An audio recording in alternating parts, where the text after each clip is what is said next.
السلام علیکم ورحمۃ اللہ وبرکاتہ۔ کافی لوگ ہمارے سے یہ سوال کر رہے تھے کہ حضرت سید خواجہ فخر الدین گردیزی رحمۃ اللہ علیہ کا کیا تعلق ہے، خدام حضرات کی کیا نسبت ہے غریب نواز سے۔ تو ابھی 25 رجب المرجب کو حضرت سید خواجہ فخر الدین گردیزی رحمۃ اللہ علیہ کے عرس مبارک تھے، جس کا ویڈیو ہمارے چینل پہ یوٹیوب پر مشن اہل بیت کے نام سے وہ چینل ہے، اس پہ بھی ڈالا تھا۔ لیکن کافی لوگ پوچھ رہے تھے، اس لیے دربار کے اندر بیٹھے ہیں ابھی، اور یہ وقت ایسا ہے کہ اس ٹائم پہ سکون سے گفتگو ہو سکتی ہے۔ حضرت خواجہ سید فخر الدین گردیزی رحمۃ اللہ علیہ غریب نواز کے پھوپھی زاد بھائی بھی ہوتے ہیں اور پیر زاد بھائی بھی ہوتے ہیں، یعنی ایک ہی پیر سے مرید بھی ہیں۔ حضرت خواجہ عثمان ہرونی رحمۃ اللہ علیہ سے مرید بھی ہیں۔ حضور سرکار غریب نواز رحمۃ اللہ علیہ جب حضور نبی کریم صلی اللہ علیہ وآلہ وسلم کی بارگاہ میں حاضر ہوئے، جب حضور سرکار غریب نواز کا 22واں حج تھا اپنے پیر و مرشد کے ساتھ، تو حج کے سارے ارکان ہونے کے بعد آپ رسول اللہ کی بارگاہ میں حاضر ہوئے، اور حاضر ہو کے آپ نے 2 طرح سے سلام پیش کیا رسول اللہ کی بارگاہ میں۔ غریب نواز نے سلام پیش کیا، الصلاۃ والسلام علیک یا رسول اللہ صلی اللہ علیہ وسلم۔ رسول ایک پوسٹ ہے، ایک منصب ہے۔ پھر دوسری مرتبہ سلام پیش کیا، الصلاۃ والسلام علیک یا جدہ، اے میرے جد، اے میرے بزرگ۔ رسول اللہ صلی اللہ علیہ وسلم کی بارگاہ سے جواب بھی 2 طرح سے آیا، وعلیکم السلام یا قطب المشائق۔ یہ ایک پوسٹ ہے غریب نواز کی، قطب المشائق۔ پھر دوسری مرتبہ پھر جواب آیا، وعلیکم السلام بیٹا معین الدین، تم ہند جاؤ اور ہمارا پیغام سنا دو۔ اب جب حضور نبی کریم صلی اللہ علیہ وآلہ وسلم کی طرف سے غریب نواز کو یہ حکم ہوا، تو آپ کے پیر و مرشد حضرت خواجہ عثمان ہرونی رحمۃ اللہ علیہ جب غریب نواز کو رخصت کرنا تھا ہند کے لیے، تو آپ کے پیر و مرشد حضرت خواجہ عثمان ہرونی رحمۃ اللہ علیہ سے غریب نواز کی جدائی کا صدمہ برداشت نہیں ہو رہا تھا۔ تو آپ نے اس وقت ایک ہاتھ میں غریب نواز کا ہاتھ لیا اور ایک ہاتھ میں حضرت خواجہ فخر الدین گردیزی رحمۃ اللہ علیہ کا ہاتھ لیا، اور ایک دوسرے کا ہاتھ میں دے کر حضور سرکار غریب نواز کو دیکھ کے ارشاد فرمایا کہ میں تمہیں فخر الدین کے ساتھ کر رہا ہوں،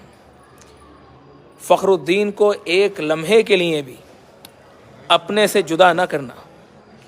اور حضرت خواجہ فخر الدین گردیزی رحمۃ اللہ علیہ کو دیکھ کے ارشاد فرمایا کہ اے فخر الدین، میں تمہیں میرے معین الدین کے ساتھ کر رہا ہوں، اور میرا معین الدین ایک ایسے دیار غیر میں جا رہا ہے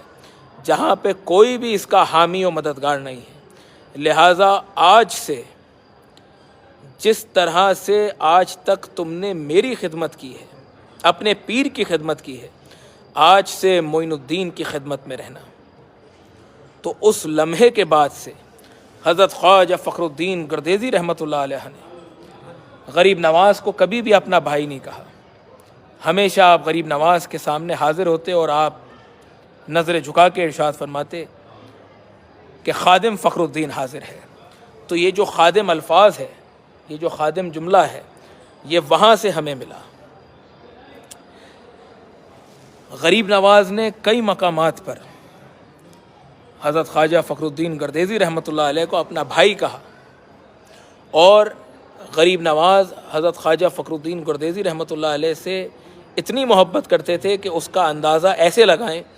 کہ غریب نواز نے اپنے صاحبزادے کا نام حضرت خواجہ فخر الدین گردیزی رحمۃ اللہ علیہ کے نام پر رکھا، جن کا روضہ سروار شریف میں ہے، حضرت سید خواجہ فخر الدین حسن چشتی ثم سرواڑی رحمۃ اللہ علیہ۔ تو غریب نواز اتنی محبت حضرت خواجہ فخر الدین گردیزی رحمۃ اللہ علیہ سے کرتے تھے اور سارا نظام غریب نواز کا جو آستانہ ہے وہ غریب نواز کا حجرہ ہوا کرتا تھا، اور حضرت خواجہ فخر الدین گردیزی رحمۃ اللہ علیہ جو بھی نظام لنگر کا، لنگر کھانے کا، دربار کا، حجرے کا، وہ سارا نظام حضرت خواجہ فخر الدین گردیزی رحمۃ اللہ علیہ کے ہاتھ میں رہا کرتا تھا۔ جب غریب نواز سے ملاقات کرنے کے لیے مہرولی شریف میں جو غریب نواز کے اول خلیفہ کا جو روضہ ہے،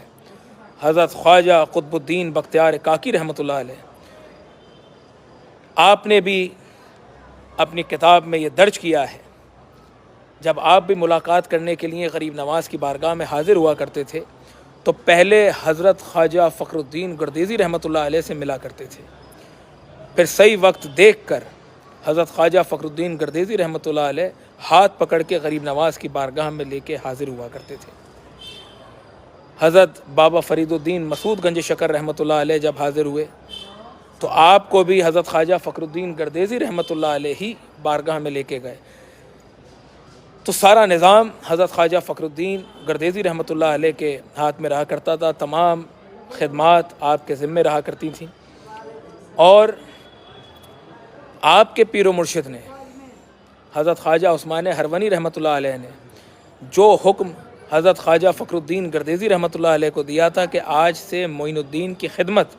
تم اس طرح سے کرنا جس طرح سے آج تک تم نے میری خدمت کی ہے، تو حضرت خواجہ فخر الدین گردیزی رحمۃ اللہ علیہ نے اپنے پیر و مرشد کے حکم کو اس طرح سے نبھایا کہ اپنی آخری سانس تک اس طرح سے خدمت انجام دی، یہاں تک کہ آپ نے یہ وصیت کی کہ جب میں اس دنیا سے رخصت ہوں تو میرے مزار پہ سے غریب نواز کے آستانے کی دیوار، آستانے کی بنیاد کو اٹھانا۔ غریب نواز کے آستانے میں سرہانے کی طرف حضرت خواجہ فخر الدین گردیزی رحمۃ اللہ علیہ کا روضہ ہے، جو آدھا باہر ہے اور آدھا آستانے کے اندر ہے، اور آپ کے سینے مبارک پہ سے غریب نواز کے آستانے کی دیوار اٹھی ہے۔ اس کی وجہ یہ تھی کہ اگر آستانہ عالیہ میں 2 روزے ہوتے تو ظاہر سی بات ہے جو غریب نواز کی بارگاہ میں قدم بوسی کرتے وہ وہاں پہ بھی قدم بوسی کرتے، تو آپ کو یہ برداشت نہیں تھا کہ مالک کے سامنے کوئی غلام کو چومے، تو آپ تا قیامت تک کے لیے غریب نواز کے آستانے کی جو دیوار ہے اس کے نیچے آرام فرما ہے۔ اب یہ تو ہوئی حضرت خواجہ فخر الدین گردیزی رحمۃ اللہ علیہ کی بات۔ حضرت خواجہ عثمان ہرونی رحمۃ اللہ علیہ نے، غریب نواز کے پیر و مرشد بڑے سرکار نے غریب نواز کو یہ حکم دیا تھا کہ فخر الدین کو ہمیشہ اپنے ساتھ رکھنا، اپنے سے جدا نہ ہونے دینا۔ تو ایسا لگتا ہے کہ غریب نواز نے اپنے پیر و مرشد کے حکم کو اس طرح سے نبھایا کہ اے پیر و مرشد، میں فخر الدین کو تو کیا، اس کی تمام اولاد کو کبھی اپنی چوکھٹ سے جدا نہیں ہونے دوں گا۔ اور یہی وہ بات ہے، یہی وہ مثال ہے دنیا کی سب سے بڑی کہ 850 سال وہ جب حکم ملا تھا غریب نواز کو اپنے پیر و مرشد کی طرف سے، اور حضرت خواجہ فخر الدین گردیزی رحمۃ اللہ علیہ کا ہاتھ غریب نواز کے ہاتھ میں دے کے ہندوستان کے لیے روانہ کیا تھا، اس لمحے سے لے کے اس لمحے تک کہ جب میں آپ سے بات کر رہا ہوں، آپ سے مخاطب ہوں اس ویڈیو کے ذریعے، 1 سیکنڈ کے لیے بھی، 1 لمحے کے لیے بھی غریب نواز نے حضرت خواجہ فخر الدین گردیزی رحمۃ اللہ علیہ کو اور ان کی تمام اولاد کو 1 سیکنڈ کے لیے بھی اپنی چوکھٹ سے جدا نہیں ہونے دیا۔ بہت سارے وقت آئے الگ الگ، ہر وقت میں الگ الگ حالات رہے، لیکن ریسنٹلی اگر 850 سال کی تاریخ میں اگر دیکھیں گے تو 47 تو ریسنٹلی ہی کہا جائے گا۔ ہندوستان پاکستان پارٹیشن ہوا، لوگ یہاں سے وہاں چلے گئے، وہاں سے یہاں آ گئے، لیکن حضور سرکار غریب نواز کی اولاد، غریب نواز کے غلام حضرت خواجہ فخر الدین گردیزی رحمۃ اللہ علیہ کی اولاد کل بھی یہیں تھی، آج بھی یہی ہیں، اور تا قیامت تک یہیں رہے گی۔ حضور سرکار غریب نواز کے دربار میں جو خدام حضرات ہیں، جو ہمارا گھر ہے، ہمارا خاندان ہے، حضرت خواجہ فخر الدین گردیزی رحمۃ اللہ علیہ کی جو اولاد ہے، نسل در نسل اس طرح سے خدمت میں رہتے ہیں اور تا قیامت تک رہیں گے کہ جب ہمارے گھر میں کوئی بچہ پیدا ہوتا ہے اور 1.25 مہینے کے بعد جب وہ پہلی مرتبہ گھر سے نکلتا ہے تو اس بچے کو سب سے پہلے غریب نواز کی چوکھٹ پہ لا کے پیش کیا جاتا ہے اور یہ کہا جاتا ہے کہ غریب نواز آپ کا ایک اور غلام حاضر ہے۔ اور جب وہ وقت آتا ہے کہ وہ بچہ اپنی پوری زندگی گزار کے جب اس کا وہ وقت آتا ہے کہ وہ اس دنیا سے رخصت ہوتا ہے تو اس کا جنازہ بھی غریب نواز کے قدموں میں لا کے رکھا جاتا ہے اور خواجہ صاحب کے روضے کے طواف لگا کے سپرد خاک کیا جاتا ہے۔ یہ ہے خدام حضرات کا تعلق غریب نواز سے، اور یہ تو ہوا غلامی کا تعلق۔ کتنے لوگ پوچھتے ہیں کہ اولاد ہیں، کیسے ہیں، کیا شجرہ ہے؟ حضور سرکار غریب نواز کا شجرہ نسب امام موسیٰ کاظم علیہ السلام سے ملتا ہے، 7ویں امام سے۔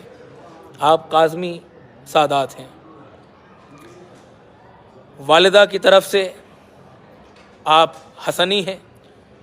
والد کی طرف سے آپ حسینی ہیں، حسینی الحسنی ہیں۔ تو حضور سرکار غریب نواز نے اپنی بڑی صاحبزادی کا نکاح، جن کا روضہ غریب نواز کے آستانے میں ہی ہے، سیدہ بی بی حافظہ جمال، غریب نواز نے اپنی شہزادی کا نکاح حضرت خواجہ فخر الدین گردیزی رحمۃ اللہ علیہ کے بڑے صاحبزادے حضرت خواجہ رسی الدین مسعود رحمۃ اللہ علیہ سے کیا۔ ان کی اولاد میں سے ہم ہیں، تمام خدام حضرات ہیں۔ تو ہمارا تعلق ننیالی بیٹی کی طرف سے ہے، ددیالی تعلق غریب نواز سے، پھوپھی زاد بھائی اور پیرزاد بھائی کی طرف سے ہے، لیکن غلامی کا حکم ہمیں پیر و مرشد کی طرف سے ہے۔ اس لیے اپنے آپ کو اس چوکھٹ کا غلام، اس چوکھٹ کا سگ، اس چوکھٹ کا گدھا، اس چوکھٹ کا کتا کہنے میں فخر محسوس کرتے ہیں، کیونکہ یہ چوکھٹ ہی ایسی ہے۔ اس در کی غلامی بادشاہی سے کم نہیں ہے۔ مجنوں کو تھا جنوں جو بیاباں میں مر گیا، ہم تو مریں گے خواجہ کی دیوار کے تلے۔ تو یہ جو وسیلے کا تعلق ہے، غریب نواز کی بارگاہ میں جب کوئی آتا ہے تو اکیلے نہیں بلکہ وصالت کے ساتھ میں بارگاہ میں حاضر ہوتا ہے، اپنے وکیل کے ساتھ۔ تو یہ جو وسیلے کا تعلق ہے، وکالت کا جو تعلق ہے، یہ آج سے نہیں 850 سال سے ہے۔ حضرت خواجہ قطب الدین بختیار کاکی رحمۃ اللہ علیہ، بابا فرید الدین مسعود گنج شکر رحمۃ اللہ علیہ، جتنے بھی ولی اولیاء بارگاہ میں حاضر ہوئے، آپ سب کی تاریخ اٹھا کے دیکھ لیں۔ جب وہ بارگاہ میں حاضر ہوئے تو حضرت خواجہ فخر الدین گردیزی رحمۃ اللہ علیہ اور آپ کی اولاد کی وصالت سے ہی بارگاہ کے اندر حاضر ہوئے، اور آج بھی وہی نظام ہے اور تا قیامت تک وہی رہے گا۔ دعا کرتے ہیں حضور سرکار غریب نواز پنجتن پاک کے صدقے میں سب کو صحت سلامتی کے ساتھ اپنے قدموں میں طلب فرمائے۔ کافی سارے میسیجز تھے ہمارے پاس میں، کافی سارے لوگ پوچھ رہے تھے، اور ہمیں لگتا ہے کہ اب جس طرح سے یہ سکون کا وقت تھا اور ہم نے جس طریقے سے بتایا ہے، شاید سب کو سمجھ میں آ چکا ہوگا کیا نسبت ہے حضرت خواجہ فخر الدین گردیزی رحمۃ اللہ علیہ کی اور تمام خدام حضرات کی۔ دعا کرتے ہیں سب کے لیے، غریب نواز سب پہ نظر فرمائے، کرم فرمائے، اور ہمیشہ کامیابی کے ساتھ اپنے قدموں میں طلب فرمائے۔ کافی سارے لوگ ہمارے کو فون کرتے ہیں، کالز کرتے ہیں، اگر ہم ریسیو نہیں کر پاتے ہیں یا کسی وجہ سے فون نہیں لگ پاتا ہے تو ہمارے نمبر پہ واٹس ایپ کریں، انشاءاللہ میسیجز کا جواب ضرور دیں گے۔ اور ایک نمبر تو سب کے پاس ہے ہی، انشاءاللہ دوسرا نمبر بھی اس کے اوپر مینشن کریں گے ہم انشاءاللہ۔ دعا کرتے ہیں غریب نواز سب کو شاد و آباد رکھیں۔ خواجہ صاحب کے دربار میں ابھی خانقاہ میں بیٹھے ہیں، غریب نواز پنجتن پاک کے صدقے میں سب کی حاضریوں کو قبول فرمائیے، سب کو کامیابی و کامرانی کے ساتھ اپنے قدموں میں طلب فرمائیے۔ حضور مولا کائنات کا صدقہ عطا فرمائیے، کرم رحم فضل فرمائیے، مالک پنجتن پاک کا صدقہ عطا فرمائیے۔ السلام علیکم ورحمۃ اللہ وبرکاتہ۔